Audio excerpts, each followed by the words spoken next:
I'm gonna tell you how to make people watch your videos longer, and we're starting right now. That's just how it is. Ain't waiting on me. What is going on? My name is Nick from tubertools.com. Welcome to another video. If this is your first time here and you want to learn how to grow your channel, make videos, and all types of other YouTube related stuff, start now by subscribing and clicking the bell so you don't miss anything. How long people watch your videos is a very big factor in how well that video performs. So because of that, the things that I put on this list are things that can help you extend that watch time or that audience retention on all of the videos that you upload so that you can get better results here on YouTube.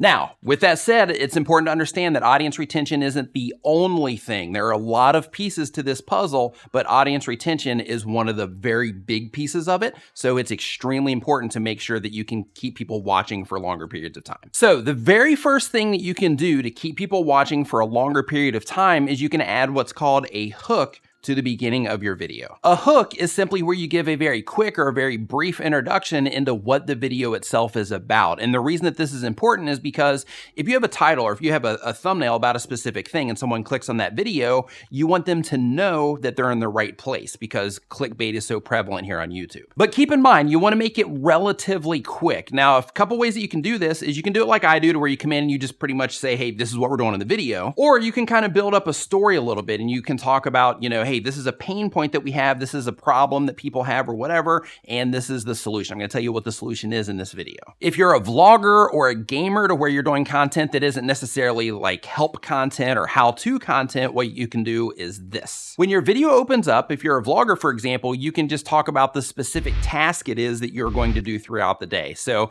you can say, this is what I'm trying to accomplish today, so that people know, hey, I want to see if they accomplish that thing or not. If you're doing gaming videos, for example, you can do the same thing. You can say, hey, today we're going to be going through this particular portion of the game, or today I'm going to show you how to beat this particular character in the game. The idea is just to give some insight into what's happening in the video so that you can let the viewer know that they're in the right spot and that they should watch more of the video. The next thing that can help you improve your audience retention or keep people watching longer is to change what's happening on the screen frequently if the type of content that you're making supports it. Things that have been proven to work is adding B-roll to your video. What B-roll is if you look at the screen right now, there's basically stuff that's playing on the screen that isn't me standing there talking. Another thing you can do to keep things changing is you can also do crop ins. So if you happen to be on camera, or even if you're a vlogger and you're walking around and you're just kind of showing yourself on screen, another thing that you can do is a crop in, which is basically where you push in a little bit on the screen to change things up a little bit. You can also do really slow zooms or pans, or you can do something extreme where you really come in on the screen a lot. The next thing that you can do to make people watch longer is to cut the fluff. Get to the point. Say what it is that you need to say, or do what it is that you need to do in the video, but don't put in a bunch of filler just for the sake of having filler. I mean, yes, longer videos are going to get you more watch time, and sometimes they can even do better and they can get you more ad revenue and things like that. However, if you respect the viewer's time,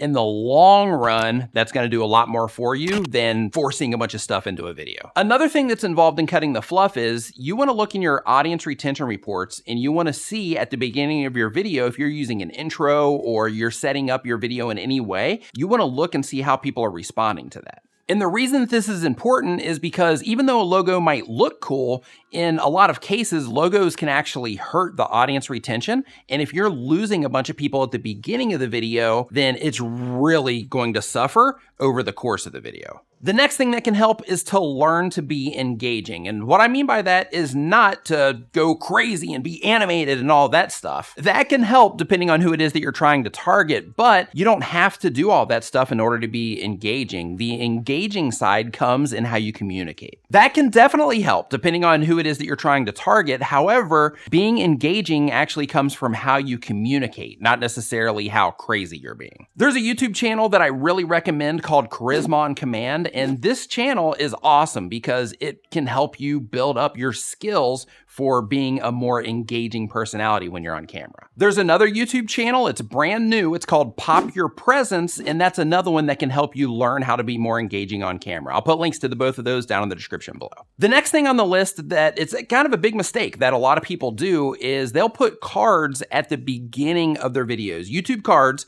And what will happen is they'll refer people to a video, and when they refer people to that video at the beginning of their whole video suffers because they're sending people away at the beginning of their video. YouTube recommends that you reserve using cards until the last 20% of your video. And that's because they want a good gauge on how long people are watching your content for. Now, as a pro tip, one thing that you can do once your video settles in and you're getting consistent views is you can go back into your video. You can go and look in your analytics and you can say, okay, in this particular part of the video, there's a lot of people leaving here. So at that point, because the video is already published, it's already kind of established itself. So what you can do at that point is you can go in and you can add a card right before people drop off. And then that way you're catching people before they leave. But the video is already kind of performing that way. So adding that card in that particular situation isn't going to make a big difference on that video, but it can really help you keep people on your channel, get more watch time and more views, and the bigger chance to earn that person as a subscriber. And that's because they're watching more of your content. And if they haven't subscribed yet and they're watching more of your content, then you have an additional chance to earn that viewer as a subscriber. The next thing that you can do to keep people watching for an extended period of time in your videos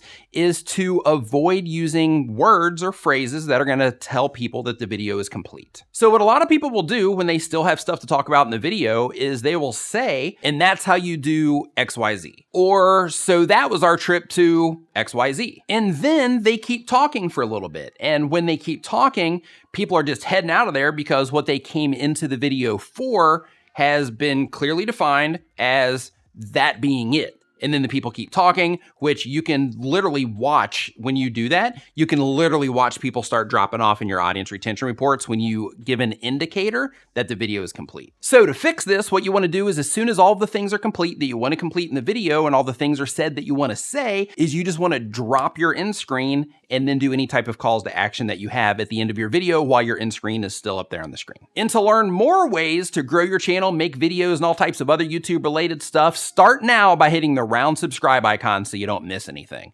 Thank you so much for watching. I'll see you next time. See what I did there?